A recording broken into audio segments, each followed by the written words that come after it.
खुलुमबाय समा जेब्लाबो खारबाय थायो बियो थाबथानो रोङा नाथाय सुबुं समाजा बे समखौ सुनानै लानो थाखाय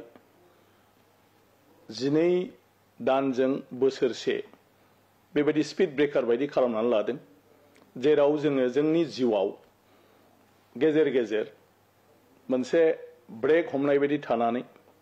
थांनाय समफोरनि बाथ्राफोरखौ लानानै बिनि मोनदांथिफोरखौ लानानै फैबाय थानाय समाव मोनसे गोदान सानस्रिजों गोदान माखासे आदब खायदाजों खामानि मावनो जुरिफिनो दा बेबायदिनो मिथिस्लाबा जासे दिनै समा थांबाय 2021 मायथाइया आरो गोदानै 2022 मायथाइया फैबाय ओंखायनो 2021 मायथाइयाव जेफोर मिजिंखौ लानानै जों गासै खामानि मावनो हाबाफारि लादोंमोन बेफ्राव जुदि मायाबा जाफुङाखैब्लाबो बेफोरखौ गारनानै जों मोनसे गोदान मिजिं आरो गोदान सानस्रिजों 2022 मायथाइयाव जों मोनसे मोजां सिमां सुजुनानै जाहाथे बयबो